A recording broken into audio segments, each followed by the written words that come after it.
Few films command the cult status or inspire the fierce affection of Flash Gordon.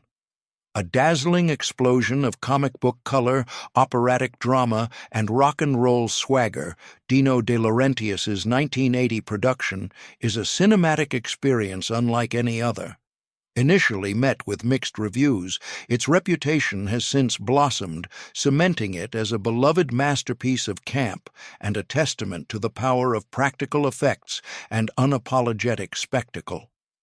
Powered by one of the most iconic soundtracks of all time from the band Queen, the film transports audiences to the lavish, bizarre, and dangerous planet of Mongo. Yet the adventure on screen is only half the story. The making of Flash Gordon was a saga in itself, a confluence of clashing visions, improbable casting, technical ingenuity, and sheer creative force. The journey from concept to screen was as unpredictable and thrilling as Flash's own quest to stop Emperor Ming. What follows is a detailed exploration of the moments, decisions, and happy accidents that forged this unforgettable journey. From the A-list directors who almost were, to the improvised lines that became legendary, here are the stories behind the spectacle. The cinematic universe of Star Wars owes its very existence to the unobtainable rights of Flash Gordon. In the early 1970s, a young George Lucas, fresh off the success of American Graffiti, was eager to pursue his dream project, a sweeping space fantasy in the vein of the serialized adventure films he had adored in his youth. At the very top of his list was Flash Gordon, the iconic pulp hero created by Alex Raymond in 1934. Lucas envisioned a modern, high-budget revival of the classic serials starring Buster Crabbe, which had captivated him with their cliffhanger endings, exotic worlds, and clear-cut battles between good and evil. He approached King Features Syndicate, the longtime rights holders of the character, with a passionate pitch. However, Lucas was met with resistance. King Features had their own vision for a Flash Gordon film and were unwilling to relinquish creative control to the relatively unproven director. Furthermore, they demanded a substantial portion of the profits and a director's fee that was, from Lucas's perspective, astronomical. Faced with this creative and financial roadblock, a frustrated but determined Lucas made a pivotal decision. If he couldn't adapt Flash Gordon, he would create his own original space opera. He famously stated, "I wanted to make a Flash Gordon movie with all the trimmings, but I couldn't get the rights to the characters. So I decided to do my own." The DNA of Flash Gordon is deeply embedded within Star Wars, A New Hope, 1977. The parallels are striking and numerous. A brave, somewhat naive blonde hero, Luke Skywalker, Flash Gordon, is thrust into a galactic conflict. He must rescue a strong-willed princess, Leia Organa Dale Arden, from the clutches of a tyrannical, masked, or strangely adorned emperor, Darth Vader and Emperor Palpatine, Ming the Merciless. The heroes are aided by a gruff, swashbuckling ally, Han Solo, Prince Baron, and a wise, older mentor figure, Obi-Wan Kenobi, Dr. Zarkov. There are cities in the clouds, Cloud City, Sky City of the Hawkmen, thrilling dogfights in space, and even the iconic opening text crawl of Star Wars is a direct homage to the chapter introductions of the old Flash Gordon serials. By being denied his first choice, Lucas was forced to build his own mythology, which ultimately became a far greater cultural phenomenon. The journey to find a director for Dino De Laurentiis' production was a tumultuous saga reflecting the producer's ambitious, if often chaotic, vision. Initially, De Laurentiis aimed for a director with a grand artistic sensibility.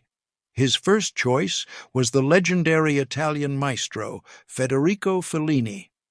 De Laurentiis had produced several of Fellini's masterpieces, including La Strada and Nights of Cabiria, and believed his surreal, visually inventive style could bring the world of Mongo to life. However, Fellini, engrossed in his own projects and likely bemused by the comic strip source material, politely declined the offer. Following Fellini's refusal, the project took a dramatically different turn when De Laurentiis hired Nicholas Roeg in 1977. Roeg, known for his psychologically complex and often disturbing films like Don't Look Now and The Man Who Fell to Earth, began to develop a version of Flash Gordon that was far from the campy adventure De Laurentiis would eventually produce. Roeg's vision was reportedly darker, more existential, and deeply serious. He co-wrote a script that delved into themes of cosmic colonialism and environmentalism, and he was allegedly unhappy with the producer's insistence on casting a then-unknown Sam J. Jones. After nearly a year of pre-production and mounting creative differences, Roeg and De Laurentiis parted ways. Roeg's cerebral approach was simply incompatible with the producer's desire for a larger-than-life, family-friendly spectacle. Finally, with a production start date looming, De Laurentiis needed a director who could step in quickly and execute his specific vision. He turned to British director Mike Hodges. Hodges was primarily known for his gritty, grounded crime thrillers, most notably the stark and violent Get Carter, 1971. On paper, he was an odd choice for a fantastical space opera. However, Hodges was a professional known for his efficiency and his ability to work under pressure. He inherited a project with already designed sets and costumes, and his primary task was to wrangle the disparate elements, the operatic tone, the rock soundtrack, the international cast, into a coherent film, a challenge he met despite frequent creative clashes with his powerful producer. The casting of the titular hero is one of the most famous and improbable stories in Hollywood lore. The production team had struggled to find an actor who embodied the chiseled, all-American heroism of Flash Gordon. Then came a stroke of luck from a completely unexpected source. One evening, Dino de Laurentiis' mother-in-law was watching television and happened to see an episode of the popular American dating show, The Dating Game. One of the bachelors vying for a date was a handsome, charismatic, and athletic young man named Sam J. Jones. Impressed by his screen presence, she immediately called Dino and exclaimed that she had found his Flash Gordon. Intrigued, the producer managed to track down Jones. At the time, Jones was a former Marine and semi-professional football player with minimal acting experience, his most notable credit being a small role in the 1979 comedy 10. De Laurentiis, however, saw in him the perfect physical embodiment of the hero. He was flown to London for a screen test, and despite his lack of a significant acting resume, his charisma and classic good looks won him the role of a lifetime. It was a classic Hollywood Cinderella story, plucking an unknown from obscurity and placing him at the center of a multi-million-dollar blockbuster based on little more than a gut feeling and a recommendation from a relative who enjoyed a game show. To align the actor's appearances with the iconic look of the original Alex Raymond comic strip characters, significant cosmetic changes were required. Sam J. Jones, whose natural hair color is dark brown, had to undergo a rigorous and repeated bleaching process to achieve Flash's signature golden blonde locks. This chemical transformation was essential to capturing the archetypal golden-haired hero look that had defined the character for decades. The process was reportedly arduous, requiring frequent touch-ups throughout the lengthy shoot to maintain the color and hide his dark roots. Conversely, Melody Anderson, who was cast as the resourceful heroine Dale Arden, was a natural blonde. However, in the comics, Dale is traditionally depicted as a brunette. To create a visual contrast with Flash and stay true to the source material, the production made the decision to dye Anderson's hair a rich brown. This hair color swap was a deliberate aesthetic choice by the filmmakers and costume designer Danilo Donati to ensure that the live-action versions of Flash and Dale were immediately recognizable to fans of the comic strip, emphasizing the film's commitment to the vibrant four-color world of its origins.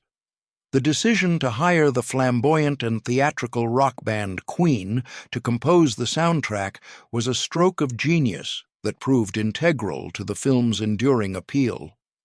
In an era when most blockbusters relied on traditional orchestral scores, Dino de Laurentiis sought a more modern and electrifying sound. His initial idea was to ask the band to contribute a title song, but after a meeting, the concept expanded. The band was shown a 20-minute rough cut of the film and was immediately captivated by its over-the-top visuals and campy tone. It was a perfect match. Queen's music, with its soaring vocal harmonies, multi-layered guitar work, and operatic structures, epitomized by Bohemian Rhapsody, was the ideal sonic counterpart to the film's visual extravagance. This project became Queen's first and only full film score. Rather than simply writing songs, they composed instrumental cues, atmospheric pieces, and character themes, weaving their signature sound into the fabric of the movie. The creation of the iconic main theme, Flash, is a story in itself. Guitarist Brian May recalled watching the rough footage and immediately hearing the driving two-note Flash, ah, hook in his head. He reportedly began scribbling the idea down in the back of a taxi on his way home from the screening. The band, particularly Freddie Mercury, embraced the film's campiness with open arms. They recorded the soundtrack at the legendary Musicland Studios in Munich, infusing tracks with dialogue snippets from the film, a novel technique that further blurred the line between the music and the movie, creating a wholly immersive and unforgettable audio-visual experience. Brian Blessed's portrayal of Prince Vultan, the boisterous and larger-than-life leader of the Hawkmen, is one of the most beloved and memorable performances in the film. A classically trained Shakespearean actor with a legendary personality, Blessed insisted on performing his own stunts, bringing a level of physical commitment that matched his vocal power. The most demanding of these stunts involved the Hawkmen's aerial maneuvers. For his grand entrances and the film's climactic battle sequences, Blessed was strapped into a harness and hoisted high above the soundstage on wires. He spent hours suspended in the air, enduring significant discomfort from the harness, which dug into his body. His dedication to the role was absolute. He wanted the flight to feel authentic and dynamic, a goal he achieved through sheer force of will and physical endurance. It was during one of these sequences that Blessed improvised what would become the film's most quoted line. As Flash is being executed by Ming, Vultan and his Hawkmen swoop in for the rescue. Seeing that the hero has miraculously survived, Vultan bellows with joyous disbelief, "Gordon's alive?" The line, delivered with Blessed's signature booming gusto, was not in the original script. It was a moment of pure, in-character improvisation that director Mike Hodges wisely kept in the final cut. The exclamation perfectly captured the exuberant spirit of the film and has since transcended its cinematic origins to become a widely recognized meme and a celebratory catchphrase for an entire generation of fans. Long before he would be known globally as James Bond, Timothy Dalton brought a fierce athleticism and classical gravitas to the role of Prince Baron, the noble but initially antagonistic leader of Arborea. A key element of his character was his rivalry with Flash, which culminates in a dramatic and physically demanding duel. To prepare for these scenes, Dalton, who already had a background in stage combat from his time with the Royal Shakespeare Company, trained extensively. The film's swordmaster and stunt coordinator, William Hobbs, who also worked on films like The Duelists and Rob Roy, choreographed a unique and acrobatic style of fighting for the film. The duel between Flash and Baron on a tilting, spiked platform is a highlight of the movie's practical action sequences.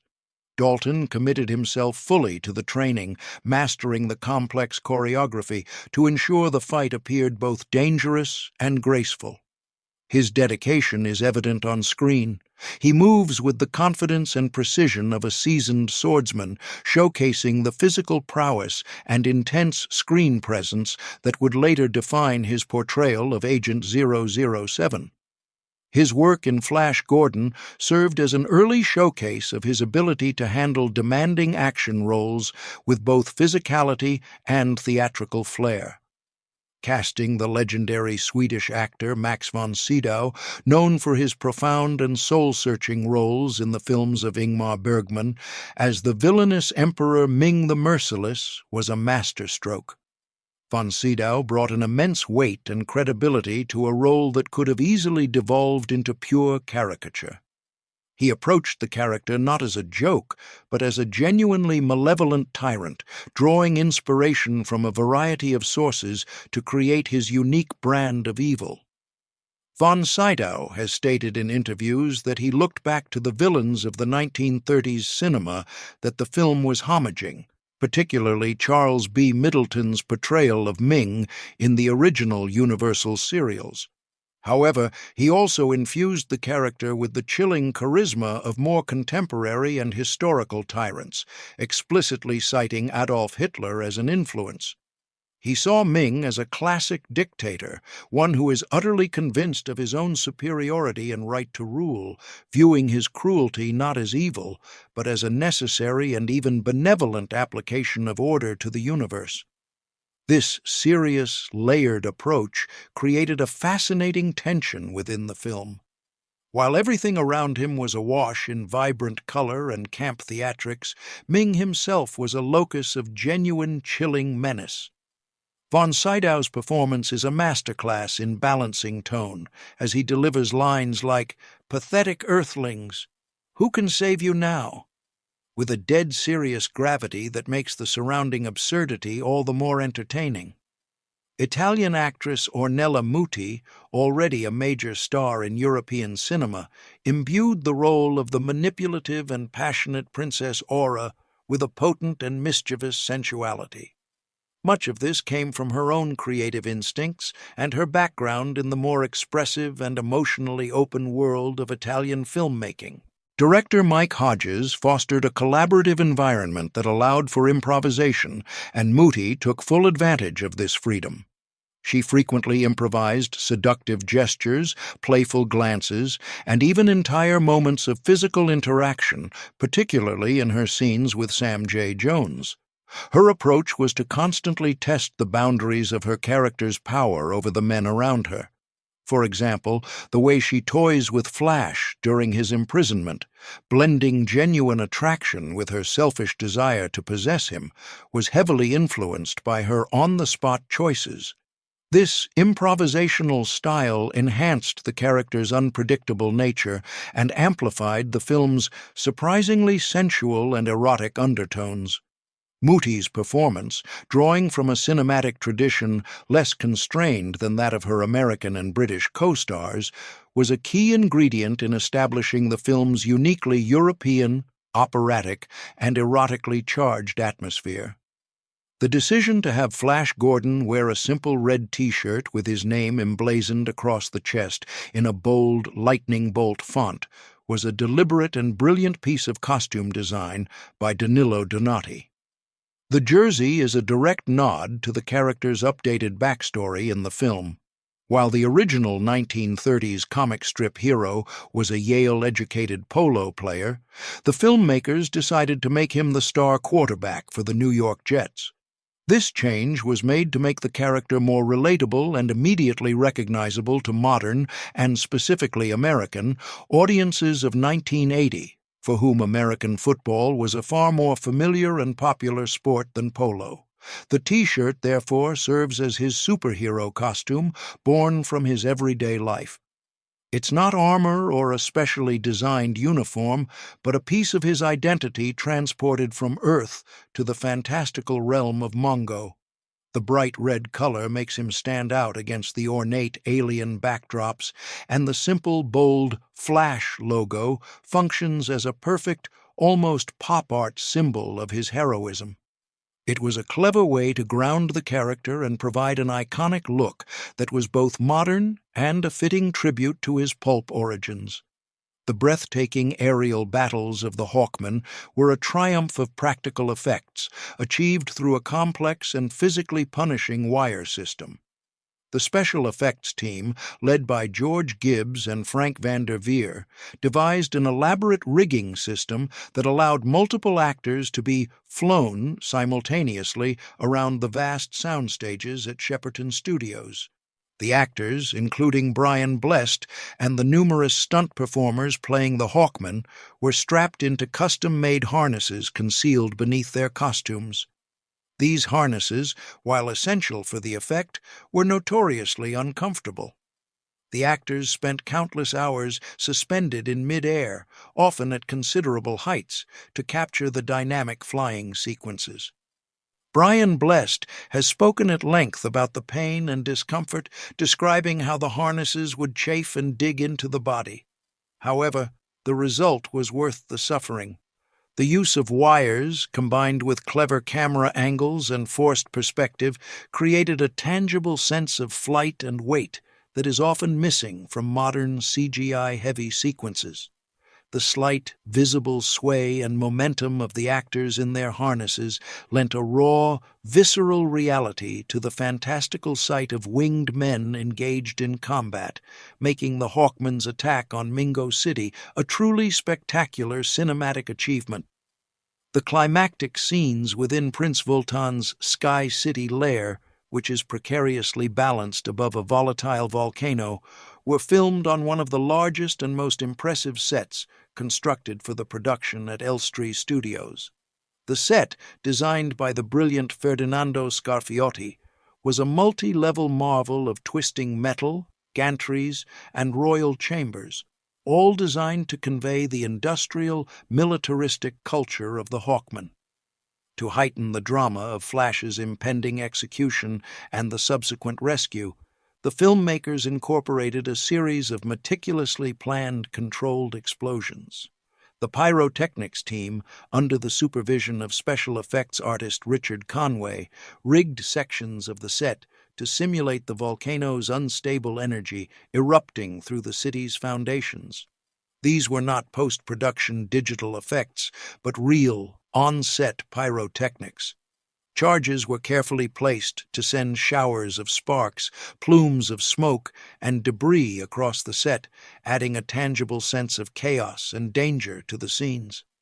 The actors had to perform amidst this fiery spectacle, hitting their marks precisely as the controlled explosions were detonated, a testament to the skill and nerve of both the cast and the effects crew.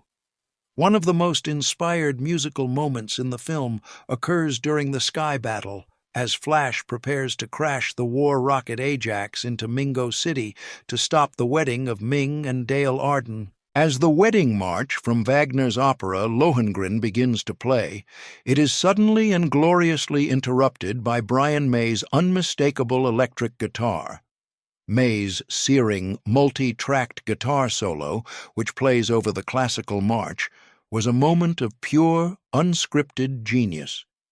During the scoring sessions, the idea to use the traditional wedding march was in place, but it was Brian May who suggested giving it the full Queen treatment. He improvised the blistering guitar riff on the spot, weaving his signature melodic style in and around Wagner's composition. The result is a perfect encapsulation of the film's entire aesthetic, the blending of high art opera with low-brow pulp, classical tradition with modern rock rebellion.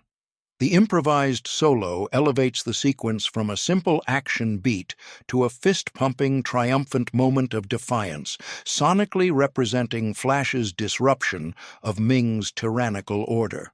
One of the most controversial and debated aspects of the film's production is the dubbing of Sam J. Jones's voice. Due to a significant falling out between Jones and producer Dino de Laurentiis towards the end of filming, Jones did not return for post-production looping sessions, also known as ADR automated dialogue replacement. The reasons for the dispute are contentious, Jones has stated it was over contract and payment issues, while other reports suggest clashes of personality on set. Whatever the cause, the result was that De Laurentiis and Hodges had to hire another actor to re-record a substantial portion of Flash's dialogue. The actor brought in was Peter Marinker, a respected stage and voice actor. While Jones's voice is still present in many scenes, it is estimated that nearly half of his lines in the final cut were dubbed by Marinker.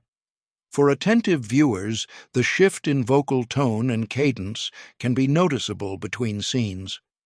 The filmmakers also used a different, uncredited actor, Richard Bonehill, for some of the dubbed lines. This post-production change has been a point of contention for decades, with Jones expressing his disappointment over the decision. It remains a peculiar footnote in the film's history, a behind-the-scenes drama that left a permanent, audible mark on the final product. While Queen was the dominant musical force behind Flash Gordon, they were not the only performers featured on the soundtrack. Actress Melody Anderson, who played Dale Arden, showcased her own vocal talents by singing the lead vocal on the film's triumphant end credits song, The Hero. The track itself is a powerful rock anthem composed by Brian May, built around the core musical motifs of the Flash theme, but with a more soaring, heroic arrangement. Anderson, who had a background in singing, recorded the vocals for the track, giving the film's conclusion a unique touch. Having the actress who portrayed the central heroine sing the final song added an extra layer of narrative resonance. Her clear, strong voice provides a fittingly optimistic and celebratory capstone to the adventure, celebrating the victory of Flash and his companions. It's a piece of trivia often overlooked, but it highlights Anderson's multifaceted contribution to the film beyond her on-screen performance as the courageous and resourceful Dale Arden. The film's distinct aesthetic is the direct result of a creative tug-of-war between its producer, Dino De Laurentiis, and its director, Mike Hodges. De Laurentiis, a titan of Italian cinema, envisioned Flash Gordon as a grand, colorful, and highly stylized opera. His sensibilities were shaped by the lavish historical epics and visually flamboyant films of his native Italy. He wanted everything to be bigger, brighter, and more spectacular, from Danilo Donati's extravagant costumes and Ferdinando Scarfiotti's colossal sets to the very tone of the performances. In direct opposition was Mike Hodges, a director whose reputation was built on gritty, realistic, and tonally subdued British crime dramas. His natural inclination was for a more grounded, less theatrical approach. This fundamental clash of visions was a constant source of tension throughout the production. De Laurentiis would push for more color and more extravagance, while Hodges would try to rein in the performances and find moments of psychological reality amidst the fantasy. The final film is a fascinating fusion of these two opposing forces. The over-the-top operatic style desired by De Laurentiis provides the film's signature camp appeal, while Hodges's steady directorial hand manages to keep the narrative moving and anchors the spectacle with a coherent, if fast-paced, story. While the film's $27 million budget was substantial for its time, it was still a finite resource for creating an entire alien planet and its various moons. The production team relied heavily on traditional, practical effects to bring the world of Mongo to life, resulting in a distinct, handcrafted look that has aged remarkably well.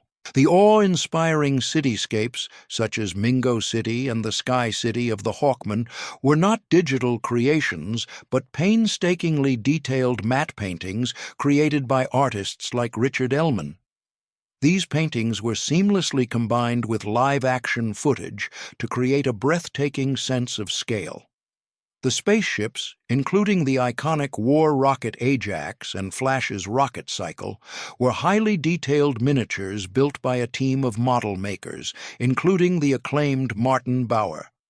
These models were flown on wires against blue screens or star fields, and the resulting footage was optically composited to create the space travel and battle sequences. This reliance on practical techniques, miniatures, matte paintings, and in-camera pyrotechnics, gave the film a tangible, physical quality. You can feel the craftsmanship in every frame, a testament to the ingenuity of the effects artists who created an entire universe on a soundstage. In Alex Raymond's original 1934 comic strip, Flash Gordon was the epitome of East Coast high society. He was described as a Yale graduate and world-renowned polo player. This background immediately established him as a dashing, aristocratic adventurer in the classic pulp tradition. However, when scripting the 1980 film, screenwriter Lorenzo Semple Jr. and the producers made a crucial change to update the character for a contemporary audience. They transformed Flash into the star quarterback for the New York Jets, a hugely popular American football team. This was a calculated move to make him more relatable and heroic in a way that 1980s moviegoers, particularly in the key American market, would instantly understand. A polo player might have seemed archaic or elitist, but a football star was an all-American hero. This change is explicitly stated in the film's opening moments, grounding the character in a familiar world before rocketing him off to Mongo. The iconic red jersey he wears for most of the film is a direct and constant reminder of this updated, more populist origin story. Emperor Ming's power over Mongo is absolute, symbolized by the ornate and powerful ring he wears. This ring is not merely a piece of jewelry, it is a weapon and a tool of control, capable of projecting energy and, more sinisterly, influencing the minds of his subjects. To bring the ring's power to life, the prop and effects departments utilized a then state-of-the-art technology, fiber optics. The prop ring was designed with a channel running through it into which a bundle of fiber optic cables was fed. These cables ran up the sleeve of Max von Sydow's costume to an off-screen light source. When the light was activated, it traveled through the fibers and illuminated the gem of the ring, creating a mesmerizing, otherworldly glow. This practical effect, executed live on set, was far more effective than any post-production animation of the era would have been. It gave the ring a tangible presence and made Ming's power feel real and immediate, a glowing beacon of his tyrannical aura. In the universe of Flash Gordon, the various inhabitants of Mongo's moons are distinct races. To denote Prince Baron's heritage as a ruler of the forest moon of Arborea, the makeup artists applied a subtle but distinct effect, a greenish tint to his skin. This was not a heavy, opaque layer of paint, but a more nuanced effect achieved by airbrushing a thin layer of green pigment onto Timothy Dalton's skin. The effect is not always obvious under the varied and dramatic lighting conditions of the film, leading some viewers to miss it entirely. However, in certain shots, particularly in well-lit close-ups, the verdant undertone of his complexion is clearly visible. It was a subtle world-building detail, a visual cue to distinguish the people of the forests from the humans of Earth or the winged Hawkmen, adding another layer to the film's rich and diverse visual tapestry. When Queen convened at Musicland Studios in Munich to record the Flash Gordon soundtrack, they found a project that perfectly suited their own theatrical and bombastic sensibilities. The band, and especially frontman Freddie Mercury, were reportedly thrilled by the film's unabashed campiness and visual splendor. They saw it not as a silly comic book movie, but as a modern rock and roll space opera, a genre they were uniquely equipped to score. The recording sessions were characterized by creative energy and enthusiasm. The band worked closely with orchestrator Howard Blake to fuse their rock sound with more traditional orchestral elements. Mercury, in particular, championed the project, embracing its over-the-top nature. He saw the potential for a powerful, driving, and slightly tongue-in-cheek soundtrack that would complement the on-screen action perfectly. This genuine enthusiasm is audible in the final product. The score is not just a commission, but a passionate and joyous piece of work, a celebration of all the things that made both the film and the band so unique. Brian Blessed's performance as Prince Vultan is a masterclass in larger-than-life character acting, and much of its memorable flavor came from his own improvisations. Director Mike Hodges recognized that Blessed, with his booming voice and extensive background with the Royal Shakespeare Company, could bring a unique, theatrical bombast to the role. He encouraged Blessed to ad-lib and embellish his lines to make Vultan even more grandiose. The most famous improvisation is, of course, "Gordon's alive," but there were many others. During the chaotic assault on Mingo City, Blessed ad-libbed the command "dive" as he ordered his Hawkmen into battle. He peppered his dialogue with guttural laughs, roars, and exclamations, drawing on his Shakespearean training to give Vultan a sense of regal, almost mythic power. These improvisations were not just jokes. They were character-building moments that transformed Vultan from a simple secondary character into one of the film's most beloved and enduring figures. Princess Aura's shifting allegiances and seductive power are visually represented by her stunning and extensive wardrobe. The film's costume designer, Danilo Donati, who had won Oscars for his work with Fellini and Zeffirelli, created a breathtaking array of outfits for Ornella Muti. Throughout the film, Aura undergoes more than 10 distinct costume changes, far more than any other character. Each costume is meticulously designed to reflect her mood and her machinations, from revealing jewel-encrusted bikinis that highlight her role as a galactic femme fatale, to elegant, regal gowns that signify her royal status, to more practical militaristic outfits when she joins the rebellion. Her wardrobe tells a story in itself. Donati used luxurious fabrics, intricate beading, and daring cuts to create a look that was simultaneously regal, erotic, and powerful. Aura's costumes are a feast for the eyes and a crucial element of her character, visually communicating her complex personality as a seductive, dangerous, and ultimately heroic princess. The scene where Flash is tortured by a creature inside the wood beast of Arborea is a memorable moment of practical horror. To achieve this, the special effects team designed and built a terrifying scorpion-like animatronic creature. This was not a stop-motion model or a puppet, but a complex mechanical device operated by a team of technicians. The animatronic featured articulated limbs and a menacing stinger, which was used to attack Flash. Sam J. Jones had to act against this physical machine, reacting to its movements to sell the danger of the sequence. For the moment, the stinger pierces Flash's hand. A practical effect was used. A prop hand was likely employed, with the stinger mechanism rigged to create the illusion of a painful sting. This hands-on, mechanical approach to the creature effects gives the scene a gritty, tangible terror that adds to the peril of Flash's journey. The instantly recognizable look of Ming the Merciless was the result of a carefully crafted makeup design that drew heavily on cinematic history. The makeup artist, Eric Allwright, worked with Max von Sydow to create a face that was both alien and evocative of classic villains. The key features were the severely slanted eyebrows, which gave him a perpetually cruel and calculating expression, and the iconic Fu Manchu mustache. This look was a direct homage to the racist yellow peril archetypes of early 20th century pulp fiction, and, more specifically, to Charles B. Middleton's portrayal of Ming in the 1930s film serials.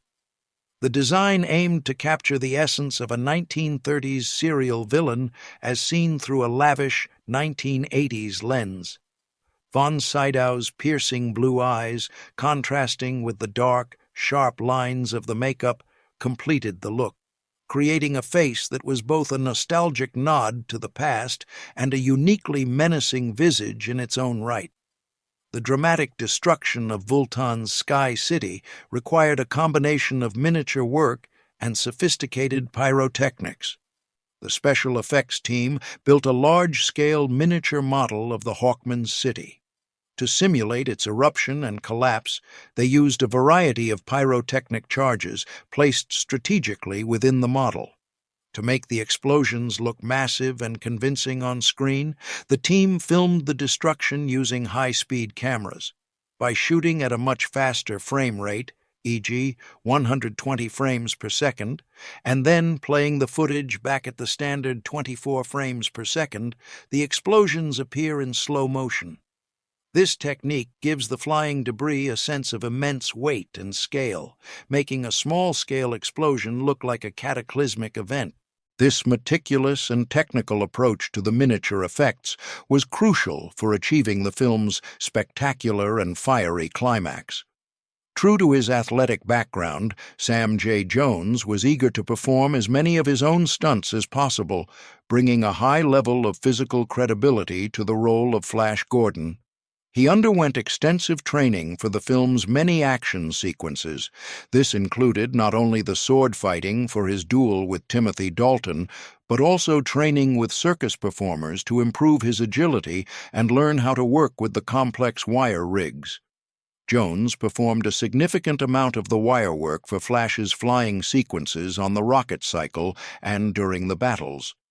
His most notable stunt work, however, is the lengthy fight sequence against Baron's men in Arborea and the subsequent duel with Baron on the tilting platform.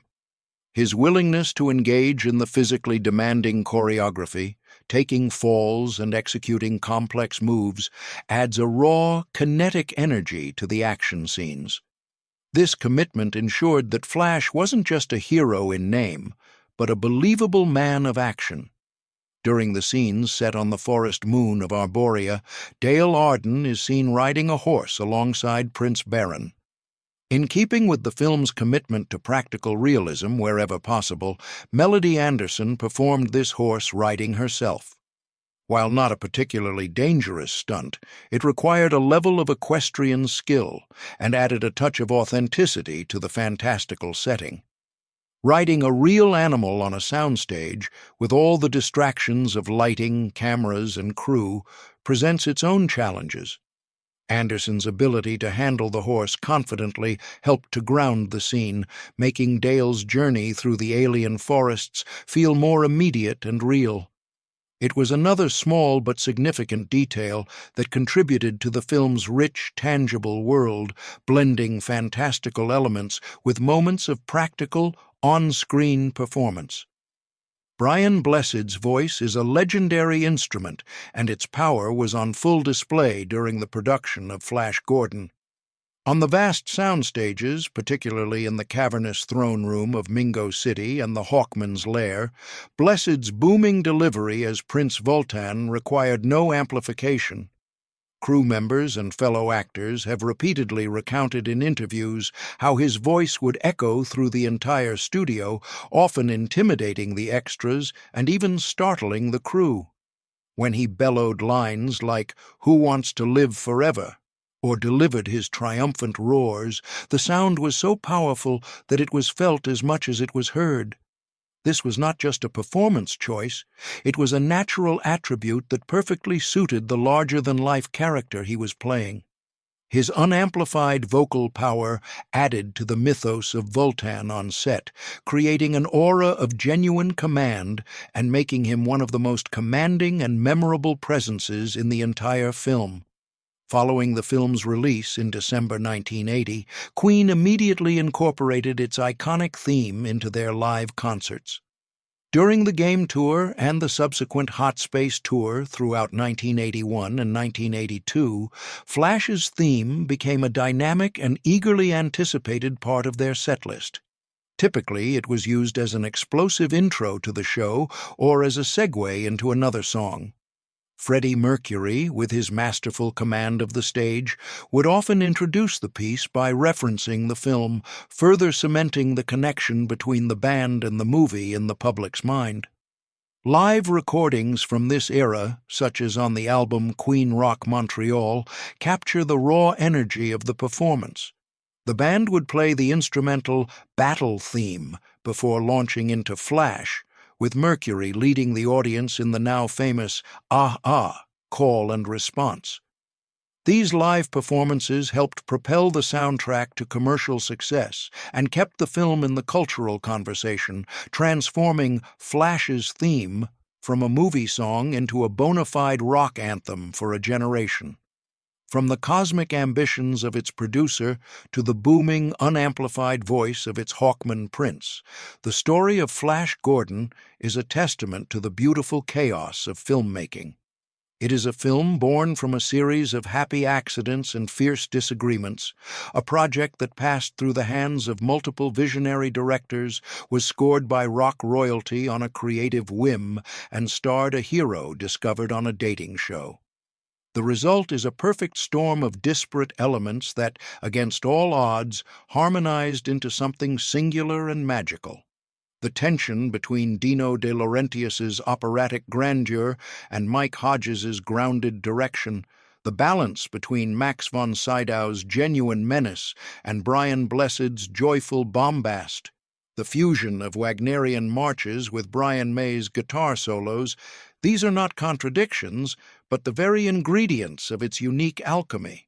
Decades later, Flash Gordon endures not just as a piece of 1980s nostalgia, but as a vibrant and exhilarating celebration of imagination. It stands as proof that sometimes the most beloved works of art are not those that are perfectly polished, but those that are made with audacious passion, a touch of madness, and a heart full of unapologetic joy. In the end, the film does more than just save every one of us. It reminds us of the pure, unadulterated fun that cinema can be.